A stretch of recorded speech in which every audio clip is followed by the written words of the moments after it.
Well, welcome, Ryan. Hey, Matt, thanks so much for having me. Man, it is so good to have you. I know I've been trying to connect with you for a while. I'm actually a fan of yours, and so that brings like the total number of guests that I've ever had that I was like a big fan of to like three. So, Well, hey, I appreciate it. Thank you very much for I following hope my that's an work. honor. That's not weird, is it? I Yeah, appreciate it. Thank you. yeah. What's your address, by the way? I mean, I'm Yeah, asking. no. All right, let me check one day, that off one the day list. I'll tell you about the stalker that showed up at the office one day. Oh, that sounds like a fun story. Yeah. So today's objective was start this off as awkwardly as possible, and I have succeeded with that. So, well, man, we're going to talk about something pretty cool today. This 12 months to a million book that you have coming out. But first, I just want to kind of dive into a little bit of your backstory. I don't want to go back to like when you were a little swimmer. That's not what I'm talking about. But you built this brand, at capitalism.com. You built it really, really fast. And I know a lot of our listeners and audience would love to know how in the heck that happened. So I'm just going to turn it over to you and let you tell a little bit about that story. So my strategy on audience building is if you stand for something and you let the world come to you, then you'll always have the most responsive audience that's in alignment with what you believe. Mm. And it's also probably the biggest mistake that I see a lot of entrepreneurs make. They either stand for nothing because they're trying to placate, or they stand against something. Neither one are effective for delivering a message, for getting customers, or for creating change. People don't need an enemy. They need an advocate. And that's what they're looking for in brands and businesses. So you never waver on who you're for. And I'm for entrepreneurs and capitalists. Now, I could actually have a much bigger audience if I turned capitalism.com into the anti-socialism platform and just talked about all of the evils of socialism, which I believe in. But you wouldn't get alignment in the direction of where you want to create a movement or create change. You do that with the people that you're for. You do that with the people that you're an advocate for. And most people are either standing for nothing, so they just waver every time there's something different in the news cycle, which is never more apparent than right now, or they're against something rather than for something. And so they can never create authority in a certain space. And so I've just made the decision to be for things rather than against things, and to take a stand when I feel called to take a stand on something. Did that take you a while to figure out, or was that kind of from the beginning of capitalism.com? I learn best through trial and error, but also through observing others. Yeah. And if you look at your own buying behavior, if you look at your own consumption behavior, what you pay attention to usually has a consistent theme. And so just by looking at my own behavior and able to extrapolate that over other people that you affect or that you're able to put those pieces together. And so, I mean, you made an interesting observation there about you could be the anti-socialism, you could be the rock thrower, the flamethrower, and that is that on both sides. We'll just say that is very effective. If you've ever turned on a television, you'll notice that, or the radio.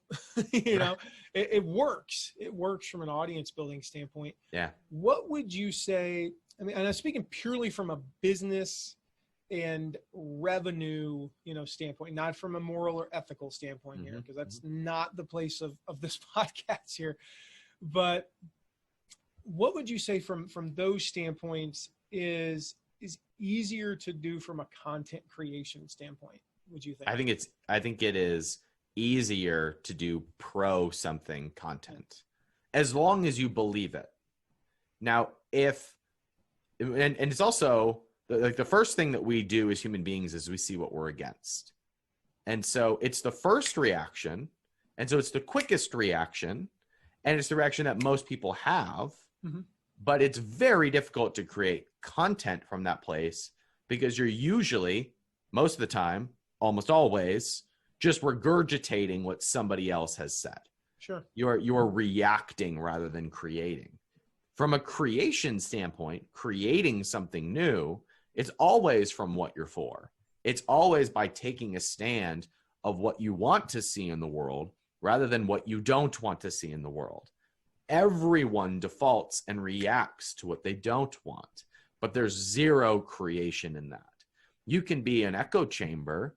You can add to the noise. It's easier to make noise when you're against something, but to create content, assumes that you're serving a specific person along a journey as they evolve to wherever they're trying to go or whatever they're trying to create or accomplish.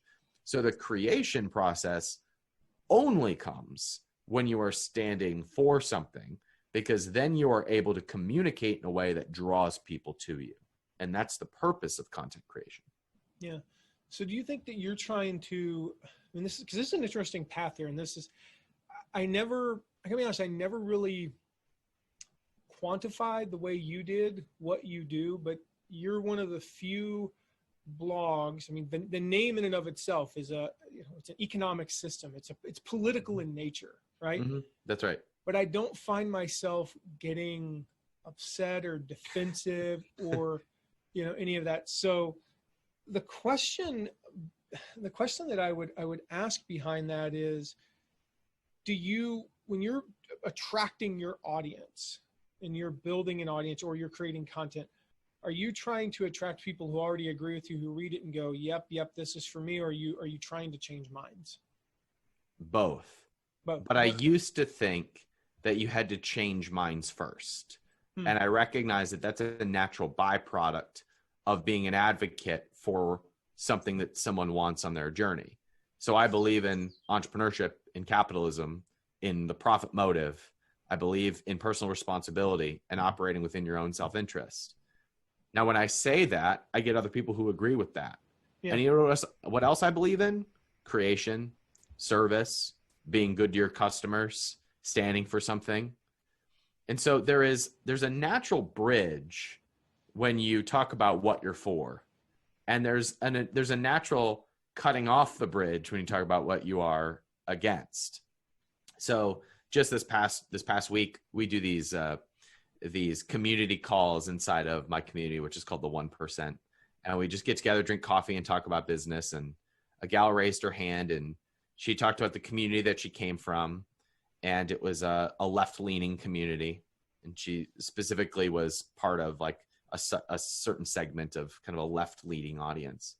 And she's like, I don't know how to speak up about my business because I'm afraid that the political implications of the other people that I hang out with are going to come after me.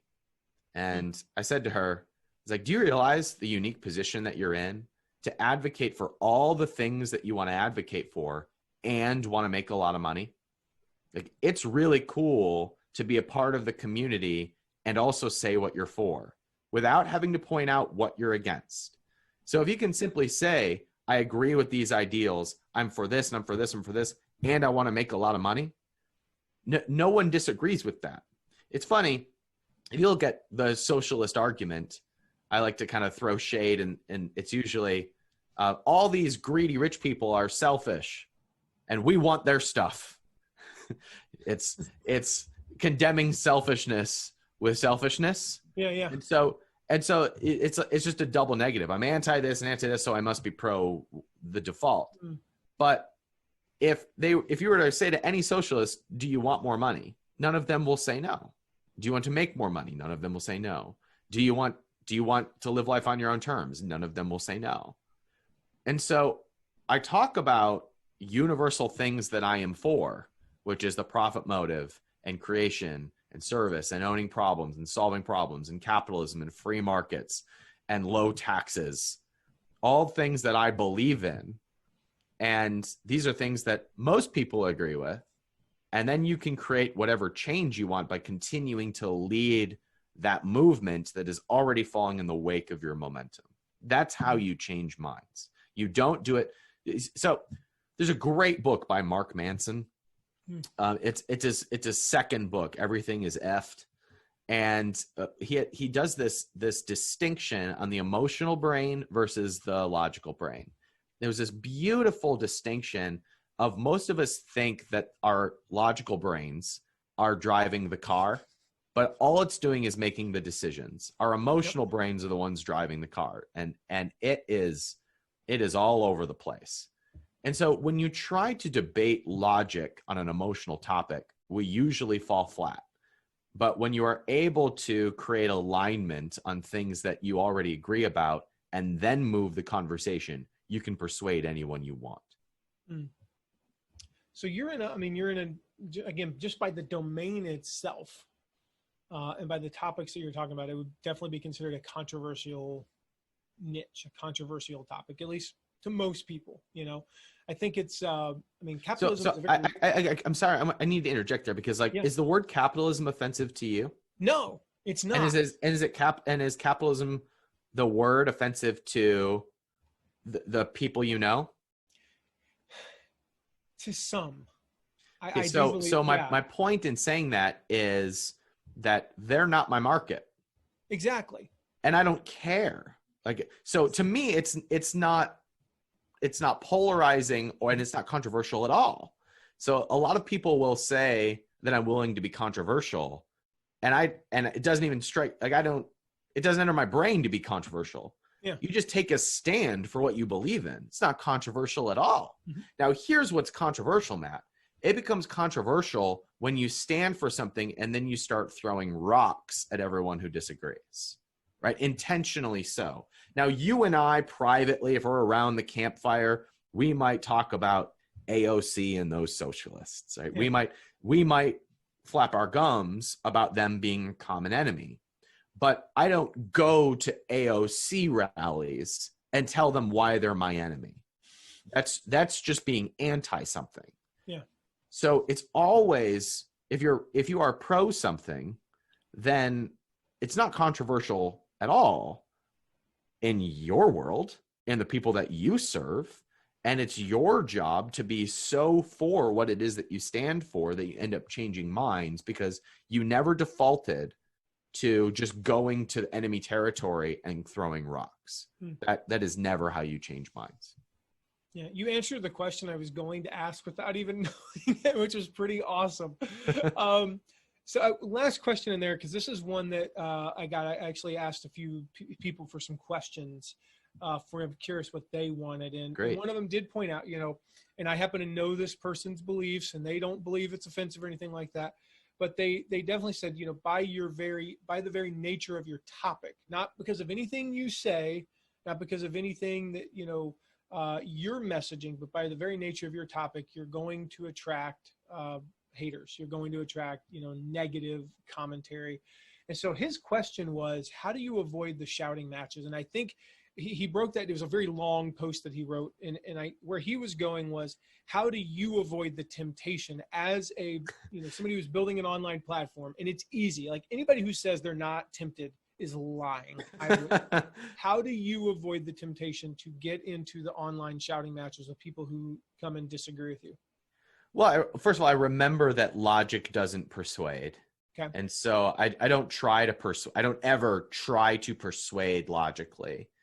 Yeah. Instead, sometimes I really enjoy it, Matt. There are times that I fall into it, isn't it?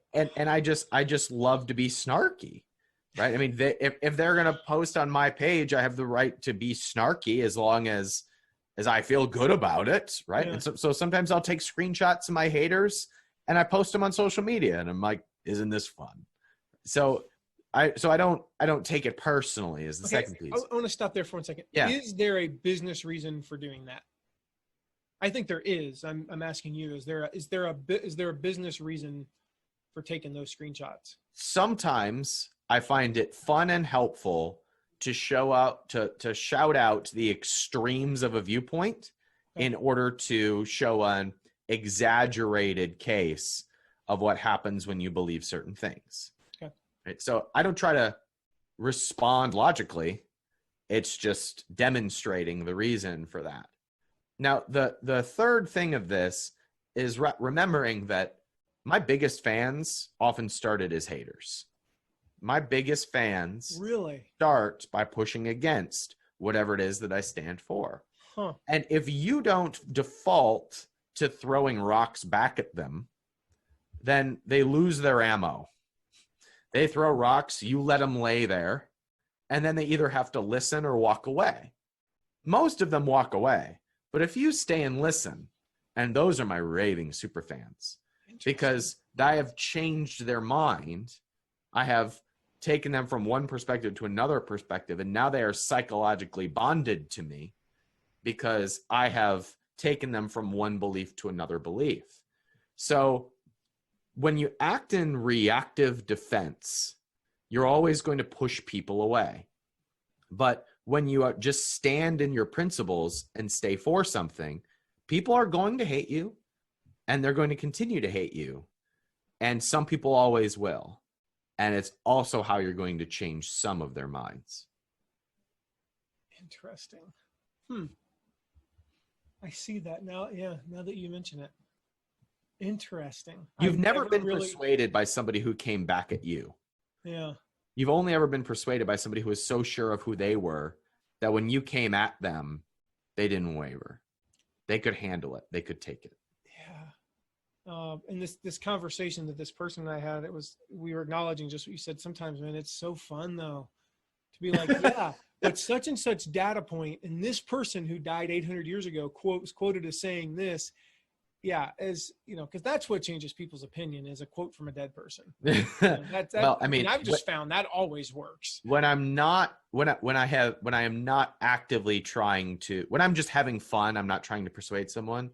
Like snarkiness and humor can be really fun for all the followers that are influenced by you to see what you are doing. Right? It becomes kind of like an inside joke for all of the people who are.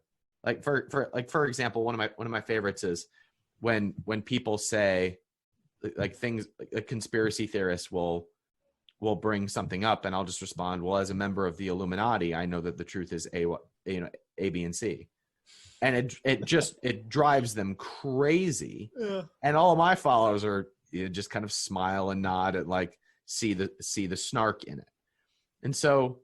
There's it's your business. Play all you want. Say whatever you want.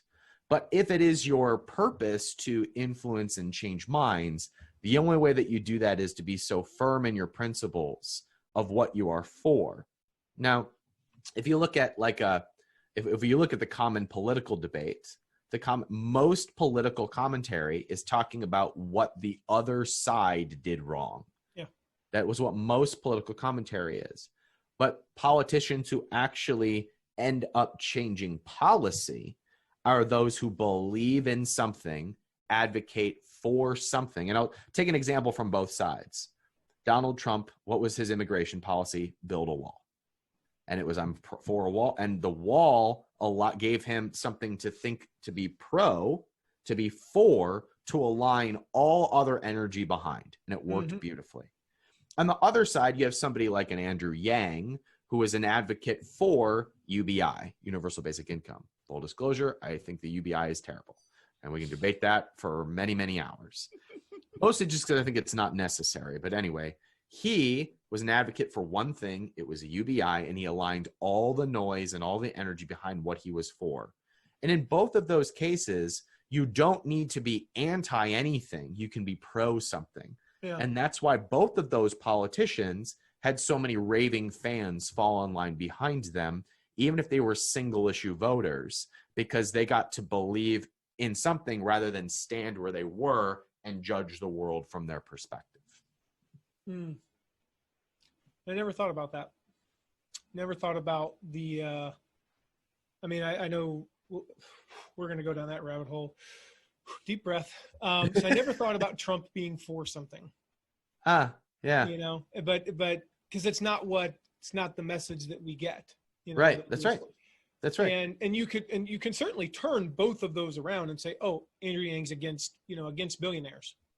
He's against billionaires because he wants, and you could say that, and his enemies would do that, and you could certainly say, well, Trump is against all immigration because he wants to build a wall. And so and both of those are extreme statements. They're not, neither one of them is true. Exactly. And I do believe, when I look at it, and it's not just about, it's not a political thing, but when you look at the politicians who have, who got a little bit of a rabid following, but never quite crossed that threshold, Bernie Sanders, I'm looking at you. It was always because they were only against something. They were very rarely, they really never had you couldn't really say, what is he for? Well, he's against wealth. He's against capitalism. Okay, what is he for? The opposite of those things? I don't know. poverty and socialism? I have no idea. Okay, so I want to talk about your platform because I'm gonna throw a softball at you here. You built now a multi-million-dollar company, but you built a $1 million company, and it took you about how long? Well, which one? This one. For capitalism.com? Yeah, capitalism.com. Yeah. I mean, capitalism.com became a 7-figure business within a year and a half. Yeah. So that's really fast in the grand scheme of things. Like, it's very fast compared to how most people did it. And so, you wrote a book about that. I was hoping you'd say 12 months exactly. Yeah. Well, so just for clarity, where I built my first $1 million business was as a physical products brand, meaning like selling stuff, not selling ideas, not selling courses, but selling real stuff. And my first business was a sports nutrition company that we built to 7 figures. We went from 0 to $1 million in almost exactly 12 months. 12 months from idea to pacing $1 million. And that is the kind of the formulation of the strategy that I've taught to hundreds of entrepreneurs about building 7-figure businesses, is that if you know who your person is and you know what they want, then it's very simple to engineer a 7-figure business in about 12 months. We break it into 3-4 month stages. The grind, which is all making decisions about who you serve and what you sell. The growth, which is those months 4 to 8, where you're releasing a product and getting it to 25 sales a day. And then the gold, which is taking multiple products and taking them all to 25 sales a day. Because when you have 4 products selling 25 sales a day, that's 100 sales a day. And at a $30 price point, that's $1 million business. Yep. That's all we have to solve for. That's all we need to reverse engineer. And it's that formula that I've taught to socialists and turned them into capitalists. So that's how you do it. That's how I do it. Yeah. That's how you change minds. In fact, Matt, quickly, I tell you the story. I acquired the domain name from somebody who was holding the name capitalism.com to keep it out of the hands of the wrong people, as he put it. Interesting. And what he said was he wanted to see it be a debate platform. He wanted to see us win other people to our side of the debate through healthy dialogue. His name is David. I said, David, can I offer you a different opinion? I said, the best way that we convert people to our side of the argument is by leading by example and by empowering people to run businesses. Because when they see how much they pay in tax, when they see how hard it is to be a pro-profit entrepreneur, they can't help but come to our side of the argument. And he said, I'd like to sell you the domain. Mm-hmm. And so that's what we're doing. We are changing minds, the context of business. Because when you give someone the responsibility of a 7-figure business, they can't help but take personal responsibility for other areas in their life, including how they vote. That's awesome, man. So I'm glad you did.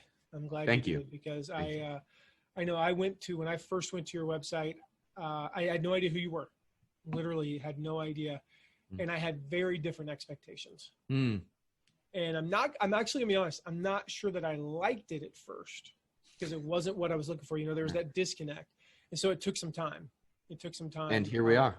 Yeah. I mean, like I said, I think I may or may not have been looking for the flamethrower. So one last question for you, Ryan, as we wrap up.